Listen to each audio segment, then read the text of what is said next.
Hello everyone, আমি জান্নাত সুরভি প্রিনাকেল consultancy group থেকে। আজকে আমরা একটা কোশ্চেন আনসার সেশন করব। আমাদের সাথে আছে CEO of pinnacle MD Khurshid Alam Ripon sir. Sir যেহেতু অনেক দিন ধরে এই ফিল্ডে আছে, ওনার প্রায় 22 বছরের এক্সপিরিয়েন্স। সো স্যার এই এক্সপিরিয়েন্স থেকে কারেন্ট আসলে কানাডার দ্য সিচুয়েশন কেমন, বা কানাডায় আসলে একটা স্টুডেন্টের কী কী রিকোয়ারমেন্ট ফিল আপ করা উচিত, তার টিউশন কেমন, স্কলারশিপ কেমন, এবং কানাডা একটা স্টুডেন্টের আসলে স্টুডেন্ট লাইফটা কেমন, এই ব্যাপারে আমরা স্যারের সাথে একটা শর্ট ডিসকাশন করব, যেখানে আমরা স্যারকে কোশ্চেন করবো অ্যান্ড স্যারের কাছ থেকে হয়তো আমরা অনেক ধরনের ইনফরমেশন জানতে পারবো। হ্যালো স্যার, হ্যাঁ, কেমন আছেন? আলহামদুলিল্লাহ ভালো আছি। স্যার আমি আসলে কিছু কিছু কোশ্চেন ফিল্টার করেছি যেগুলো আমাদের স্টুডেন্টদের কাছ থেকে মোস্টলি কমন যে কোশ্চেনগুলো। তো ফার্স্ট কোশ্চেন আমাদের এইটাই যে বর্তমান স্টুডেন্টের জন্য কানাডা কেন একটি মেইন বা টপ ডেস্টিনেশন হতে পারে? So thank you. এটা আসলে সবচেয়ে ভাইটাল কোশ্চেন, যেহেতু আমরা সবাই জানি যে বাইরে যখন যাইতে চাই তখন কান্ট্রির ডিসিশন মেকিংটা খুব ভাইটাল।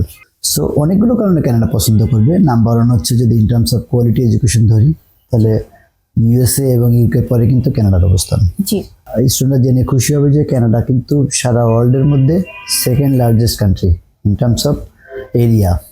মানে আফটার রাশিয়া কানাডা সবচেয়ে বড় কান্ট্রি, থার্ডে আছে ইউএসএ।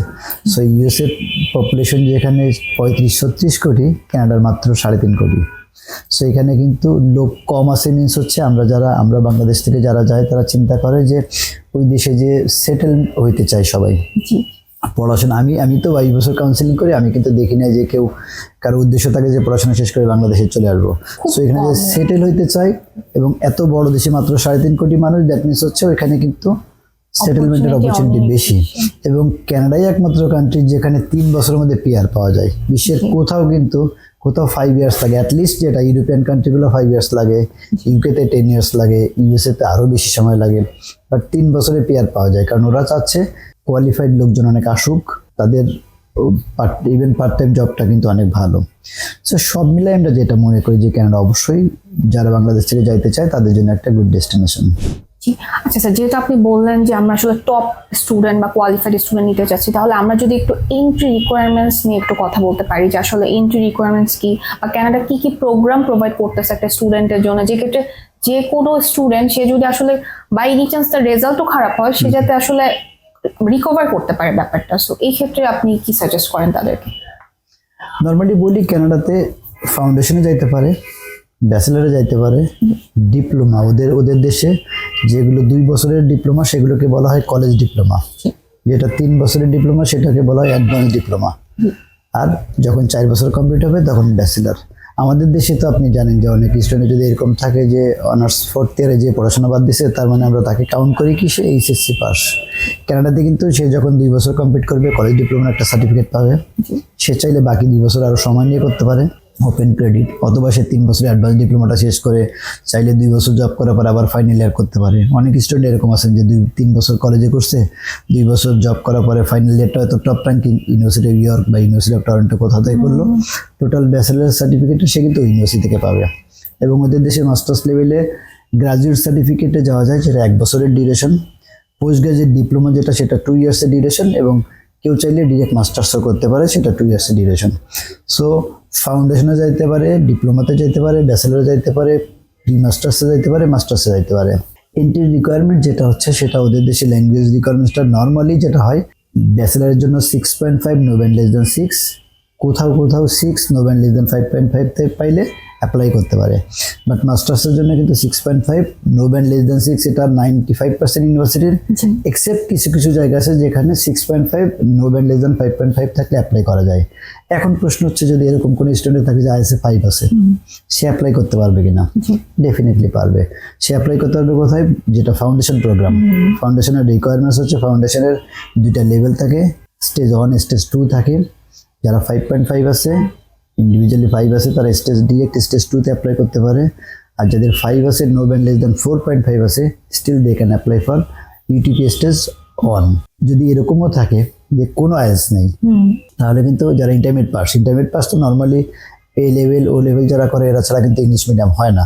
সো যদি ইন্টারমিডিয়েট পাস স্টুডেন্টও থাকে, তারা কিন্তু ইএসএল দিয়ে, ওরা কোনো কলেজ ইএপি বলে, কোনো কলেজ ইএসএল বলে, ইংলিশের সেকেন্ড ল্যাঙ্গুয়েজ। সো ল্যাঙ্গুয়েজ নিয়ে কিন্তু যাইতে পারে। এবং কানাডার কোনো স্টেজে কিন্তু বলা নেই যে উইদাউট আইএস ছাড়া অ্যাপ্লাই করা যাবে না। আমরা যেমন জানি কি যে ইউকে থেকে অ্যাপ্লাই করতে চাইলে বা অস্ট্রেলিয়া অ্যাপ্লাই করতে চাইলে বা নিউজিল্যান্ডে অ্যাপ্লাই করতে চাইলে, আরও অনেক কান্ট্রি আছে, ডেনমার্ক, নেদারল্যান্ড, আমরা বলি যে আইএস নেই বা ইকুইভ্যালেন্ট কোনো ল্যাঙ্গুয়েজ প্রফিসিয়েন্সি সার্টিফিকেট নেই, টোফেল বা পিটি বা অন্য কিছু নেই, তাহলে অ্যাপ্লাই করতে পারবেন না। কানাডায় কিন্তু আমার এক্সপিরিয়েন্স থেকে বলি আমরা মোর দ্যান 300+ স্টুডেন্ট পাঠাইছি উইদাউট আইএসে।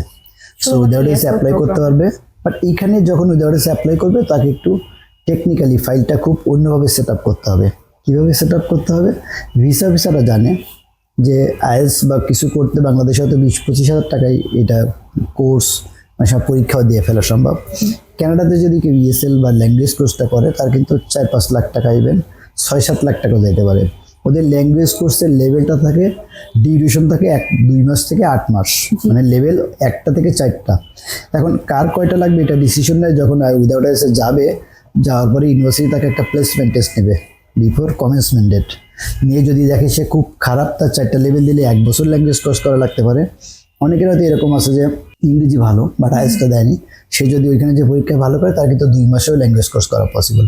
সো ভিসা সাবমিশনে যখন আমরা যাব তখন তাকে এটা ক্লিয়ার করতে হবে ভিসা অফিসারকে, যেহেতু কানাডাতে কোনো ফেস টু ফেস ইন্টারভিউ নেই, তাহলে তার স্টাডি প্ল্যান যেটা ইকুইভ্যালেন্ট টু ইন্টারভিউ সেখানে ক্লিয়ার করতে হবে যে আমি জানি যে বাংলাদেশে যেটা লেস দ্যান 50,000 টাকায় যে কোর্সটা করা যায়, সিমিলার কোর্সটা আমি কানাডাতে করতেছি 7-8 লাখ টাকা খরচ করে। রিজন হচ্ছে আমার ফ্যামিলিও জানে আমি বাংলাদেশে ট্রাই করছি। আমরা যেটা আমি যেগুলো উইদাউট আইএসে ভিসা করেছি সেগুলোতে আমরা আলাদা একটা কাভার লেটার দিয়ে আমরা সাবমিট করেছি যে আমি এবং আমার স্পন্সর বা আমার গার্জিয়ান জানে যে ওইখানে বেশি টাকায় করতে হবে, বাট তারপরে আমি ইন্টারেস্টেড ওইটা করার জন্য।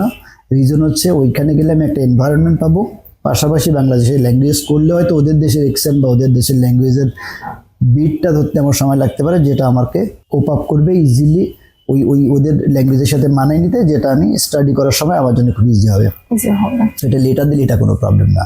সো ধরে নিচ্ছি যে কোনো লেভেলের স্টুডেন্ট কানাডাতে অ্যাপ্লাই করতে পারে উইদাউট আইএস, জিপিএ কম বা আইএস কম আছে, সব ধরনের স্টুডেন্ট কিন্তু কানাডা অ্যাপ্লাই করতে পারবে। এবং 2026 আমি একটু বলি নর্মালি যেটা হচ্ছে যে কানাডা কিন্তু পার ইয়ার ওদের যেটা ছিল, যদি 3 বছর আগে যাই আমরা, 2 থেকে 2.5 লাখ লোক ওরা পার ইয়ার নিচ্ছিল student visa. Most of the people হচ্ছে স্টুডেন্ট ভিসা যাচ্ছিল, কিছু হয়তো ভিজিট ভিসা যাচ্ছিল, কিন্তু লাস্ট 2 ইয়ার্সে ওরা 9.5 লাখ থেকে 10 লাখ করে লোক নিছে জাস্টিন ট্রুডো। তো একটা মিসম্যানেজমেন্ট যেটা হয়েছে যে ওরা যে পরিমাণ লোক কানাডাতে দিছে স্টুডেন্ট ভিসা বা ভিজিট ভিসায়, ওই লেভেলের অ্যাকোমোডেশন প্রোভাইড করার মতো তারা রেডি ছিল না। এবং মোস্ট অফ দ্য পার্সন যারা গেছে তারা সব কিন্তু যেখানেই যাক সব টরন্টোতে যেয়ে গ্যাদার হয়েছে। সো হয়তো একটা কলেজে মার্কেটিংয়ে 4,000 স্টুডেন্ট গেছে, কিন্তু 4,000 লোকের জন্য তো আর জব নেই। সো যেটা হয়েছে জব ক্রাইসিস হয়েছে, অ্যাকোমোডেশন ক্রাইসিস হয়েছে। এর কারণে ভিসা রেশিও কিন্তু 25-এ খুব খারাপ ছিল। তো নতুন গভর্নমেন্ট আসার পরে ওরা যেটা করছে 70 লাখ পিপুলের অ্যাকোমোডেশন যেন প্রোভাইড করতে পারে, এইভাবে তাদের যে রিয়েল এস্টেট কোম্পানিগুলো আছে তাদেরকে বলছে এবং ব্যাংকগুলোকে বলছে তাদের সহজ শর্তের ঋণ দিতে। সো কানাডা কিন্তু রেডি হচ্ছে। 70 লাখ লোকের যখন অ্যাকোমোডেশন প্রোভাইড মানে অ্যারেঞ্জমেন্ট হয়ে যাবে তখন কিন্তু অনেক ভিসা দিবে। সো আমরা আশা করছি 2026 একটা গোল্ডেন ইয়ার হবে ফর বাংলাদেশ স্টুডেন্ট। যারা কানাডা অ্যাপ্লাই করতে চান আমার সাজেশন থাকবে যে আপনারা রেডি হন। 26 কিন্তু আপনাদের জন্য সেভাবে রেডি হচ্ছে। বলা যায় যে কানাডার ইয়ার আসলে, কারণ যেহেতু আমার বিশ্বাস যে 70-80% উপরে ভিসা রেশিও থাকবে, অবশ্যই খুবই ভালো ভিসা রেশিও থাকবে। জি, যেহেতু হচ্ছে কানাডার এখন ওরা সব ক্রাইসিস গুলো আসলে মিনিমাইজ করে ফেলতে পেরেছে, সো অবশ্যই তারা চাবে ইন্টারন্যাশনাল স্টুডেন্ট যাতে ওখানে যে পড়াশোনা করে, যেহেতু ইন্টারন্যাশনাল স্টুডেন্ট একটা অ্যাসেট কানাডার জন্য অ্যাসেট। এবং এটা মনে রাখবেন যে অন্টারিওর মধ্যে অন্টারিও কলেজ গ্রুপ, যেটা আমরা জানি সেনেকা কলেজ, সেন্টেনিয়াল কলেজ, এই টাইপের অনেক কলেজ আছে। সো এই কলেজগুলো কিন্তু আসলে ইন্টারন্যাশনাল স্টুডেন্ট ছাড়া লোকাল স্টুডেন্টদের রান করা সম্ভব না, এবং এগুলো সব ওদের public funded college.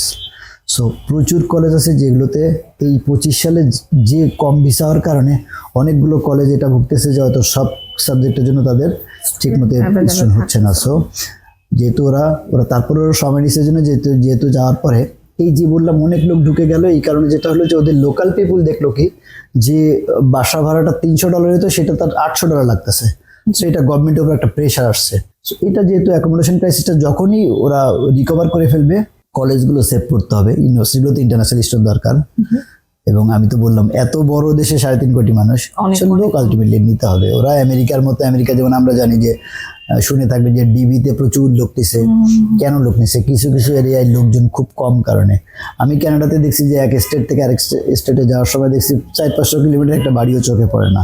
So huge বড় কান্ট্রি, অ্যাকোমোডেশন যেহেতু রেডি হচ্ছে, ভিসার এসে ভালো থাকবে ইনশাআল্লাহ। তো স্যার আমার কোশ্চেন হচ্ছে, যেটা ইএসএল নিয়ে কথা বললেন, তাহলে আমরা জানতে চাচ্ছি ইএসএল আসলে কত বছর গ্যাপটা একসেপ্ট আমরা করতে পারবো এখন পর্যন্ত, বা আপনি মনে করেন যে কত বছর গ্যাপে অ্যাপ্লাই করলে তার ভিসা রেশিওটা ভালো থাকবে? প্রশ্নটা মনে হয় একটুই হবে যে ইএসএল একটা জিনিস, জি। স্টাডি গ্যাপটা একটা জিনিস। জি জি। ইএসএল যেটা হচ্ছে যে যাদের আইএলটিএস নেই বা আইএলটিএস কম আছে, যেটা সে এত রিকোয়ারমেন্ট ফুলফিল করছে না, সাপোজ কারো তো আইএলটিএস 6 আছে বাট সে মাস্টার্স অ্যাপ্লাই করতে চায়, Pre-masters ব্যাচেলর কমপ্লিট করা, তখন তাকে পোস্ট গ্রাজুয়েট ডিপ্লোমার জন্য যদি অ্যাপ্লাই করতে হয়, সেক্ষেত্রে আইএলটিএস এর requirements 6.5 no band less than 6, except কিছু কলেজ আছে যেমন সেন্ট ক্লেয়ার কলেজ, ওদের আইএলটিএস এর রিকোয়ারমেন্টস হচ্ছে মাস্টার পোস্ট গ্রাজুয়েট ডিপ্লোমার জন্য 6 নো ব্যান্ড লেস দ্যান 5.5। তো এই টাইপের কলেজগুলো ছাড়া ম্যাক্সিমাম কলেজে রিকোয়ারমেন্টস হচ্ছে 6.5 নো ব্যান্ড লেস দ্যান 6। তো কারো যদি 6 থাকে তার কিন্তু নিতে হবে ESL plus post graduate diploma.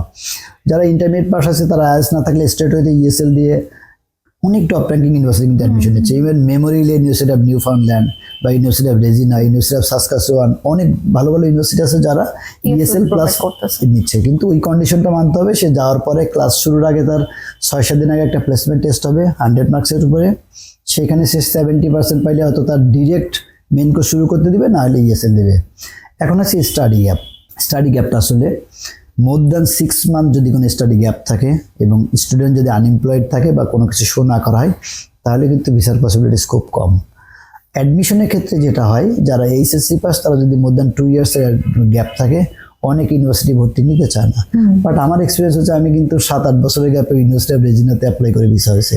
So যেটা করতে হয় যে গ্যাপটা থাকলে আইদার সে পড়াশোনা করছে, যদি কন্টিনিউশন দেখায় তাহলে এটা স্টাডি গ্যাপটা প্রপার এক্সপ্লেনেশন থাকলো, বা কেউ যদি এমন হয় যে বাবা অসুস্থ, হয়তো সে ফ্যামিলিকে সময় দিছে বা বিজনেসের সময় দিছে।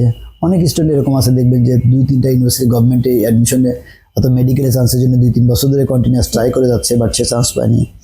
এইগুলো প্রপার এক্সপ্লেনেশন থাকলে স্টাডি গ্যাপ সমস্যা না। আর যারা অনার্স পাস করার পর অ্যাপ্লাই করে তাদের কিন্তু 5 to 10 years study gap easily accept করে।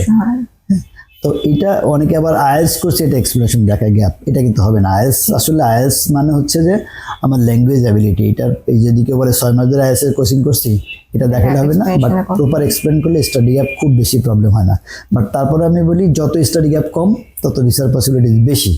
সো আপনারা যারা অ্যাপ্লাই করতে চান তাদের শুধু বসে বসে স্টাডি গ্যাপটা না করে, কানাডার জন্য অ্যাপ্লাই করলে স্টাডি গ্যাপ যত কম থাকবে তত ভিসার পসিবিলিটিস ভালো, পসিবিলিটি বেশি থাকবে। জি স্যার, আমার আরেকটা কোশ্চেন যেটা হচ্ছে যে যেহেতু হলো কানাডাতে আমরা জানি যে পড়াশোনাটা মোটামুটি রিজনেবল অন্যান্য কান্ট্রির যে টিউশন থেকে। সো আপনি টিউশন রেঞ্জটা যদি বলতেন আমাদের স্টুডেন্টের জন্য, যেহেতু পিনাকেল অ্যাকচুয়ালি অনেক ইউনিভার্সিটি কলেজ নিয়ে কাজ করে, সো পিনাকেলের কাছে আসলে কেমন অপশনস আছে স্টুডেন্টের জন্য যদি টিউশন রেঞ্জের দিকে আমি চিন্তা করি? ওকে, প্রথমে বলি যে পিনাকেলের কাছে অপশন বলতে আসলে আমরা অ্যারাউন্ড 87 ইউনিভার্সিটি কলেজের সাথে উই হ্যাভ এগ্রিমেন্ট। সো এগুলো অপশন আছে। বাট আমরা যখন কাউন্সিলিং করি বা আমি হয়তো আপনাদেরও বলেছি, আপনারা জেনে থাকবেন যে স্টুডেন্ট আসলে আমরা সবসময় পছন্দ করি স্টুডেন্টের চয়েস আগে। আমার এই এগ্রিমেন্টের মধ্যেই নিতে হবে, নট নেসেসারি। যে কোনো ইউনিভার্সিটি কলেজে অ্যাপ্লাই করলে পিনাকেলের মাধ্যমে করতে পারে। টিউশন ফি রেঞ্জ যেটা হয় সেটা হচ্ছে যে টরন্টোর মধ্যে যদি ইউনিভার্সিটি কেউ চায় তাহলে একটু এক্সপেন্সিভ, $40,000-50,000 হয়। নর্মালি বাইরের যে ইউনিভার্সিটিগুলো, Cape Breton, Acadia University, Mount Saint Vincent University বা অনেক ইউনিভার্সিটি আছে যেগুলো $16,000, $17,000 টিউশন ফিস থাকে। ব্যাচেলারে, মাস্টার্সে তার একটু বেশি থাকে। আর কলেজগুলোতে নর্মালি 14,000 থেকে শুরু করে $20,000 মতো হয়। টিউশন ফি বেশি হলে এগুলো স্কলারশিপ পাওয়া যায়, প্রাইমারি স্কলারশিপ যদিও কম হয়। বাট ওইখানে কেউ যাওয়ার পরে কেউ যদি ভালো রেজাল্ট করে, 20 বা 30 মধ্যে আসে, তাহলে কিন্তু ফুল ফ্রি পড়া পসিবল। আমার একটা স্টুডেন্ট আছে ইউনিভার্সিটি অফ ব্রিটিশ কলম্বিয়াতে পড়ে, ওর tuition fee total free, hostel fee free, উল্টা আরও $1,000 করে স্টাইপেন্ড দেয়। সো ভালো স্টুডেন্টের জন্য কিন্তু কেনার অপশন আছে। কিন্তু মাথায় রাখতে হবে যদি কেউ প্রাইভেটে যায়, প্রাইভেটে আসলে স্কলারশিপ খুব বেশি দেয় না। গভর্নমেন্ট ইউনিভার্সিটি বা কলেজে যদি হয় এবং ভালো স্টুডেন্ট হয়, আমি সবসময় আমার স্টুডেন্টদের সাজেস্ট করি যে অ্যাটলিস্ট যে প্রথম সেমিস্টারটা চেষ্টা করো রেজাল্ট ভালো করার জন্য, পার্ট টাইম জব কম করে হইলেও যদি ফুল স্কলারশিপ পাও আসলে তুমি দেখবা যে তোমার এটা আসলে বেনিফিটেড হয়েছে। স্টুডেন্টের উচিত তার উপর সময় দেওয়া আসলে at least সময় দেওয়া। তবে কানাডা খুব বেশি যারা লো বাজেটে চায় তাদের জন্য কানাডা না, আসলে 10-15 লাখ টাকার নিচে পার ইয়ার টিউশন ফি হবে না। পসিবল না। জি। এটা না। আর আমাদের মাধ্যমে আরেকটা অপশন আছে, যদি কেউ আমাদের মাধ্যমে ভিসা প্রসেস করে কানাডার জন্য, আমরা কিন্তু কিছু লোন প্রোভাইড করে এরকম কোম্পানির সাথে উই হ্যাভ এগ্রিমেন্ট। সো কেউ যদি এখন ব্যাচেলার তারা দিচ্ছে না, শুধু মাস্টার্সের জন্য যদি কেউ চায় তাহলে 2 ইয়ার্সের যে টোটাল কোর্স টিউশন ফি যেটা আছে সেটা বিয়ার করবে। ইভেন তারা চাইলে আমরা অ্যাকোমোডেশনটাও লোন করে দিতে পারবো, যেটা পড়াশোনা শেষ করার পরে 6 মান্থ তারা গ্রেস পিরিয়ড পাবে। আফটার কমপ্লিশন অফ কোর্স 6 মাস পরে তারপরে সে 10 ইয়ার্স ধরে টাকাটা শোধ করতে পারবে। এটা কিন্তু আমরা হেল্প করে থাকি, যদি এই ক্ষেত্রে স্টুডেন্টের রিকোয়ারমেন্টস একটু হাই থাকে, মানে ওরা উইদাউট ISA 6.5 না থাকলে দেয় না। এবং ওই কোম্পানিগুলো যেটা করে যে পড়ালেখা শেষ করার পরে জবের ক্ষেত্রে তারা কিন্তু হেল্প করে। এটাই আসলে স্যার আমাদের কাছে অনেক আস্ক কোশ্চেন যে ফাইন্যান্সিয়াল কোনো ফান্ডিং আসলে কানাডার জন্য পিনাকেল করে থাকে কিনা, বা পিনাকেলের কোনো এরকম অথরাইজড এজেন্ট আছে কিনা, তো ইন্টারেস্ট রেটটা কেমন হবে স্যার এটার জন্য? ডিপেন্ড করে হচ্ছে যে ওরা 10% মতো ইন্টারেস্ট নেয়। যদি এক্সাক্ট হিসাবটা হয়তো অ্যাপ্লাই করলে তখন আমরা জানতে পারবো। আর আমরা এই লোনটা কানাডার জন্য তো করি, কানাডা, UK, USA 3টা দেশের জন্য আমরা এটা প্রোভাইড করি আর কি। প্রোভাইড করে থাকি আমরা। জি স্যার, আপনি যেহেতু অলরেডি কানাডাতে গিয়েছেন, সো আপনার কি মনে হয় কানাডাতে একটা ইন্টারন্যাশনাল স্টুডেন্টের আসলে লাইফস্টাইলটা কেমন? কানাডা যেটা হয় যে আপনারা খুব ভালো করে খেয়াল করবেন যে আমরা জানি বিশ্বে মাঝে মাঝে বিভিন্ন দেশের মধ্যে যুদ্ধ হয়, অনেক প্রবলেম হয়। কানাডা কিন্তু শান্তিতে পিসফুল কান্ট্রি, ওরা কিন্তু বড় ধরনের কোনো সংঘাতে জড়ায় না। যেমন অনেক স্টুডেন্ট USA যায়, আমি জানি যে কোনো সময় কিন্তু যে কোনো একটা যুদ্ধে কিন্তু USA রিস্ক হয়ে যেতে পারে। USA মাঝে মাঝে গভর্নমেন্ট আসে, এই গভর্নমেন্ট আসে ইন্টারন্যাশনাল ইস্যুদের প্রেশার দেয়, বিভিন্ন সময় বিভিন্ন রুলস চেঞ্জ হয়। কানাডা কিন্তু এত বড় দেশ এবং ওরা কিন্তু সরাসরি যুদ্ধ জড়াইছে খুব রেকর্ড খুব কম। সো শান্তিপূর্ণ দেশ, যারা কোয়ালিটি এডুকেশন চায়, বিশ্বের মধ্যে 3 নাম্বার মানে কোয়ালিটি নিয়ে তো আমার কথা বলার দরকার নেই। ভালো ভালো ডিগ্রি প্রোভাইড করে। আমরা যদি প্রাইভেট কলেজ যদি না যাই তাহলে ওদের পড়াশোনার মান ভালো। আমি ফিজিক্যালি দেখেছি আমার যত স্টুডেন্ট আছে সবাই পার্ট টাইম জব করে। পার্ট টাইম জব নিয়ে কোনো সমস্যা নেই। আর যখন সিটিজেনশিপ পেয়ে যাবে, এই কান্ট্রিগুলো সিটিজেনশিপ পাওয়া মানে হচ্ছে সারা বিশ্বে তার ভিসা লাগবে না। এবং ওরা তো রিয়েল ডেমোক্রেসিটা ওরা এনজয় করে।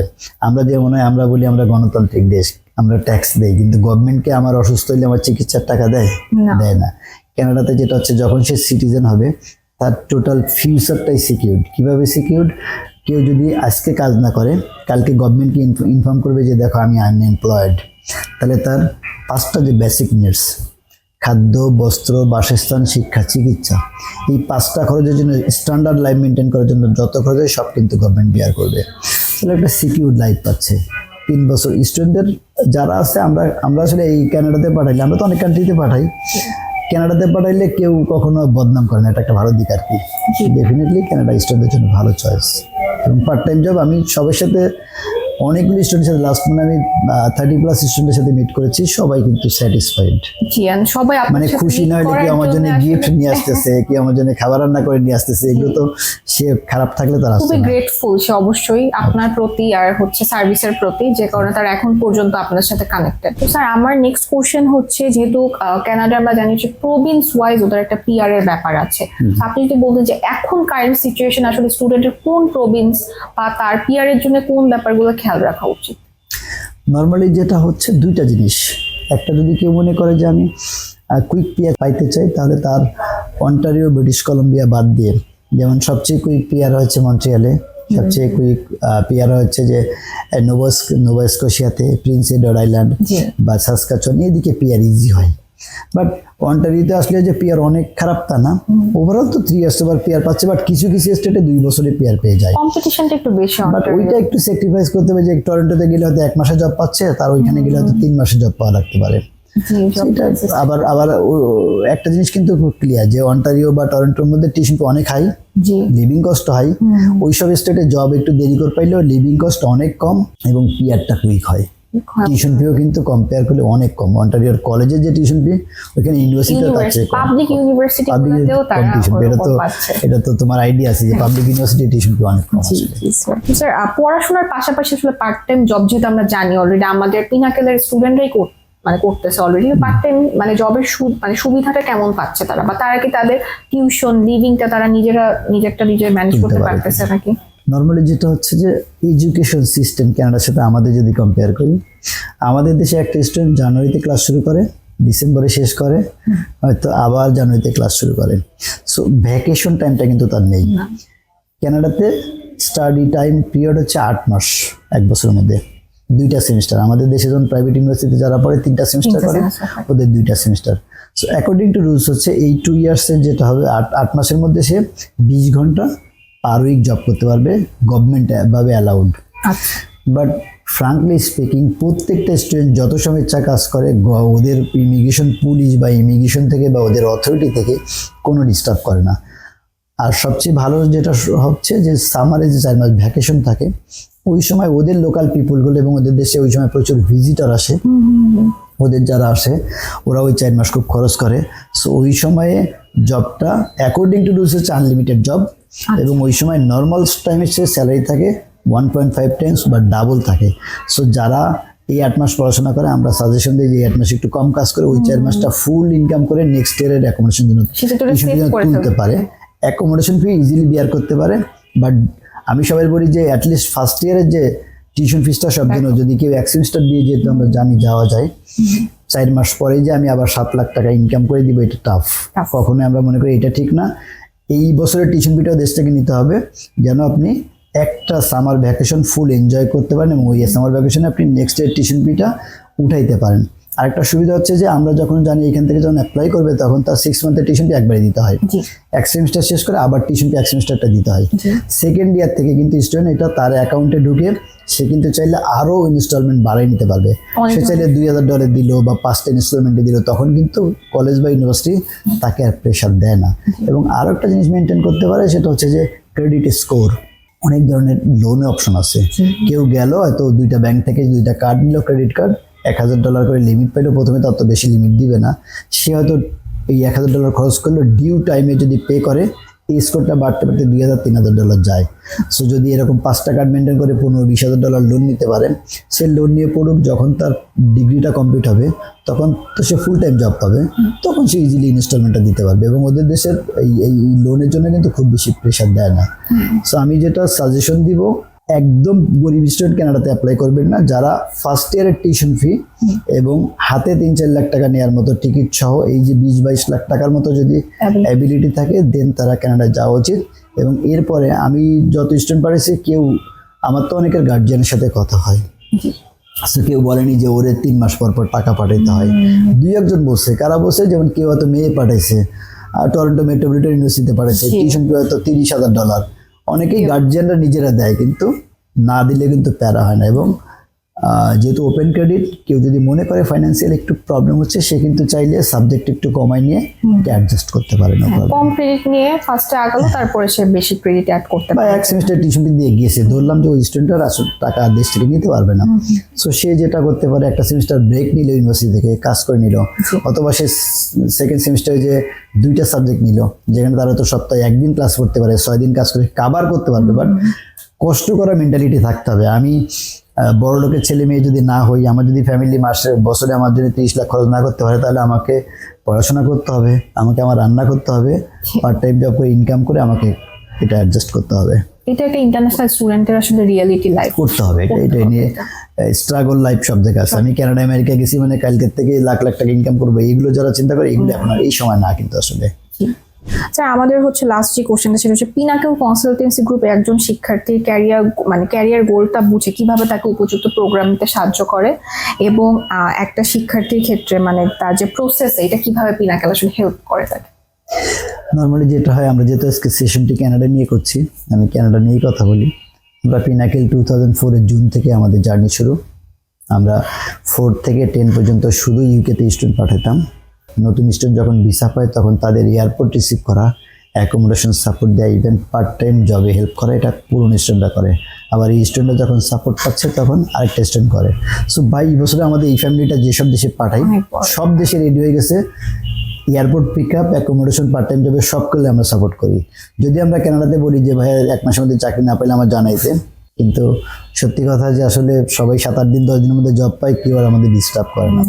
সো পিনাকেল থেকে প্রসেস করলে একটা জিনিস হচ্ছে যে আফটার ভিসা সার্ভিস যেটা সেটা পাচ্ছে, এন্ড ফ্রি অফ কস্ট, এটা হ্যাঁ, কিন্তু অবশ্যই ফ্রি অফ কস্ট, আমরা কোনো টাকা নেই না। সেকেন্ড হচ্ছে যে যেহেতু 22 বছর ধরে একটা কনসালটেন্সি ফার্ম প্রসেস করে 1500-র উপরে স্টুডেন্ট পাঠাইছে একটা দেশে, সো ফাইলটা যে অ্যাকুরেট প্রসেস হবে এটা নিয়ে কোনো সন্দেহ থাকার কথা না। কারণ সবাই জানি যে আমরা কি মনে করি যে একজন বড় ডিগ্রি নিয়ে একটা ডাক্তার আসছে, আর একজন হয়তো এমবিবিএস পাস করা কিন্তু 20 বছর ধরে ডাক্তারি করছে। আমি 20 বছর ধরে যে ডাক্তারি করছে তাকে বেশি প্রিফার করি, বিকজ সে অনেকগুলো সার্ভিস দিচ্ছে, অনেকগুলো প্রবলেম বুঝছে এবং প্রবলেমটার সলিউশন তার কাছে আছে। সো আমরা যেহেতু 22 বছর ধরে প্রসেস করি, সো প্রসেসের কোথায় কীভাবে স্টাডি প্ল্যান লিখলে ভিসার সম্ভাবনা ভালো হয়, স্টাডি গ্যাপটা কোন এক্সপ্লেনেশন দিলে ভালো হয়, কিভাবে কোন কোন সাবজেক্টে, হয়তো দেখা গেলো যে সে পড়ে আসছে একটা সাবজেক্ট, আমি অন্য একটা সাবজেক্টে ভর্তি করাইলাম, প্রিভিয়াস ট্র্যাকটা না দেখি, সেক্ষেত্রে ভিসার চান্স কম থাকে। সো আমরা যেটা করি, আমরা প্রত্যেকটা ফাইল, আমরা অনেকেই জানে যে পিনাকেল সব ফোন ধরে না, যদিও আমাদের উই হ্যাভ এখন ডেডিকেটেড কাস্টমার কেয়ার টিম আছে ফোন ধরে, কিন্তু আমরা কখনো কেউ বলতে পারবে না যে পিনাকেলের যে স্টুডেন্ট প্রসেস চলতেছে তার কাছে আমরা ঢিল দিই। সো আমরা যেটা করি, প্রত্যেকটা ফাইল নিয়ে অ্যাসেস করি যে ওই ফাইলটা তার প্রিভিয়াস ব্যাকগ্রাউন্ডের সাথে মিল রেখে অ্যাডমিশন করানোর চেষ্টা করি। তাকে হচ্ছে যে কোন ইউনিভার্সিটি দিলে ভিসার চান্স, তার কোয়ালিফিকেশনটা দেখি। এখন কারোর হয়তো আইএসএ কম আছে, তার তো আর আমি টপ র্যাঙ্কিং ইউনিভার্সিটি দিতে পারবো না। যেমন ইউএসএতে আমরা কমিউনিটি কলেজে পাঠাচ্ছি, কাদের পাঠাই কমিউনিটি কলেজে, যাদের আইএস নেই, স্টাডি গ্যাপ আছে, তার তো আমি চাইলেও লং আইল্যান্ড ইউনিভার্সিটি ভর্তি করতে পারবো না। সো আমরা যেটা করি, আমরা ফাইলটা অ্যাসেস করি এবং তার যত ধরনের ফাইলটা অ্যাকুরেট হতে সাবমিট করার চেষ্টা করি, কি কি ডকুমেন্ট জমা দিলে হয় সেটা আমরা করি। এবং স্টাডি প্ল্যানটা আমরা কখনো স্টুডেন্টের উপর ছেড়ে দিই না। স্টাডি প্ল্যান স্টুডেন্টের বেসিক আইডিয়া নেই, বাট আমাদের এক্সপার্ট লোক আছে, আমরা স্টাডি প্ল্যানটা খুব, যেহেতু এটা খুবই ভাইটাল, অনেকেই হয়তো জানে না যে স্টাডি প্ল্যান কপি পেস্ট করে জমা দেয়। আমি অনেক এরকম পার্সন দেখেছি যে অন্য এজেন্সি থেকে রিফিউজ আসছে, স্টাডি প্ল্যানটা আমি বলছি এটা কে লিখছে, বলছে আমার তো একটা কপি দিয়ে বলছে এখানে নাম পাল্টাই দিতে, ইউনিভার্সিটির নাম পাল্টাই দিতে। সো আসলে এভাবে কপি পেস্ট থাকলে ভিসা হয় না। সো আমরা সব লেভেলে ভালোভাবে চেষ্টা করি, কারণ আমাদের মূল বেনিফিট যেটা, সেটা হচ্ছে কানাডার জন্য সার্ভিস চার্জ আর কমিশন, এই দুটো ভিসা না হইলে আসলে আমাদের বেনিফিট নেই। অনেক এজেন্সি আছে যে বিভিন্ন খরচ দেখে, আগে হয়তো 40-50 টাকা নিয়ে নেয়, আমরা ওই রকম করি না। সো আমাদের যেহেতু বেনিফিট, স্টুডেন্টও যেমন চায় যে ভিসা হোক, আমরাও চাই ভিসা হোক, কারণ আমাদের ভিসা হইলে কমিশন পাবো, ভিসা হলে সার্ভিস চার্জ পাবো, সবচেয়ে বড় জিনিস ভিসা হলে রেফারেন্স পাবো। সো স্টুডেন্ট যারা বাইরে যেতে চায় পিনাকেল পছন্দ করা উচিত। মানে ফাইল ওপেনিংটা আমরা নিচ্ছি না স্যার, আমরা কোনো ফাইল ওপেনিং চার্জ নিচ্ছি তো না। এটা হচ্ছে সব কনসালটেন্সিতে আমরা দেখেছি বেশিরভাগ কিন্তু ফাইল ওপেনিং একটা এক্সট্রা চার্জ থাকে, যেটা কিন্তু পিনাকেলে কখনোই নেওয়া হয় না, এবং কোনো হচ্ছে ডেস্টিনেশনের জন্য তেমন ভাবে নেওয়া হয় না, আমরা জানি। সো থ্যাংক ইউ এভরিওয়ান এতক্ষণ ধরে আমাদের সাথে থাকার জন্য, আমাদের ভিডিওটি দেখার জন্য। আমি আশা করি আপনাদের যে কোশ্চেনগুলো আসলে আমাদের জন্য থাকে, যে কোশ্চেনগুলো আমরা মোস্টলি পাই একটা স্টুডেন্টের কাছ থেকে, মোটামুটি সব কোশ্চেনগুলোই আমরা আসলে কভার করার চেষ্টা করেছি। তো এছাড়া অনেক ধরনের কোশ্চেন আপনার মধ্যে আসতে পারে, যেটা আপনি সরাসরি আমাদের কাস্টমার কেয়ারে টেক্সট করে জানাতে পারেন। আমাদের ফেসবুক পেজ আছে অফিসিয়াল, আমাদের হচ্ছে হোয়াটসঅ্যাপ নাম্বার আমরা মোটামুটি সবসময় অ্যাভেলেবেল থাকি অফ ডে ছাড়া। তো এই যেগুলো নাম্বার আছে আমাদের ডেসক্রিপশনে দেওয়া, এগুলোতে আপনারা সরাসরি যোগাযোগ করতে পারেন আমাদের সাথে ওভার ফোন বা হচ্ছে টেক্সটে। আর আমরা আশা করবো আপনারা অবশ্যই আমাদের অফিসে এসে ভিজিট করবেন। আপনার আরও যদি কোয়ারিজ থাকে বা যারা ঢাকার বাইরে থাকেন, তাহলে তারা অবশ্যই ওভার ফোন আমাদের সাথে কন্ট্যাক্ট করার চেষ্টা করবেন, আমরা আমাদের বেস্টটা দেওয়ার চেষ্টা করব। তো থ্যাংক ইউ স্যার আপনার টাইমের জন্য। আপনি যদি কিছু বলতেন আমাদের ভিউয়ার্সের জন্য। সো আমাদের আজকের সেশনটি আসলে অনেক বড় হয়ে গেছে, যারা এত সময় ধরে কষ্ট করে দেখবেন তাদেরকে ধন্যবাদ জানাই। পাশাপাশি বলে রাখি, যদি আসলে কানাডা অ্যাপ্লাই করতে চান, যেহেতু কানাডা আমার হিসেবে কানাডা অবশ্যই একটি ভালো অপশন। সো অ্যাপ্লাই করতে চাইলে 2026-এর জানুয়ারি যে ইনটেক, ওদের ইউনিভার্সিটিগুলো কিন্তু অনেক আগে থেকে অ্যাপ্লিকেশন অলরেডি ওপেন হয়ে গেছে এবং এগুলো কিন্তু দ্রুত শেষ হয়ে যায়। সো কানাডা যদি অ্যাপ্লাই করতে চান, একদম সুইটেবল টাইম এটা, যত দ্রুত অ্যাপ্লাই করতে পারেন। পাশাপাশি আপনার স্পন্সরটা একটু রেডি করা শুরু করেন। আর আমাদের অফিসে আসলে যেহেতু ফিজিক্যাল ভিজিট করতে কোনো অ্যাপয়েন্টমেন্ট দরকার হয় না, এবং এসে যত সময় ইচ্ছে যত প্রশ্ন থাকে আমাদেরকে জেনে নিতে পারেন। কষ্ট করে যারা দেখছেন তাদেরকে আমার পক্ষ থেকে ধন্যবাদ জানাচ্ছি।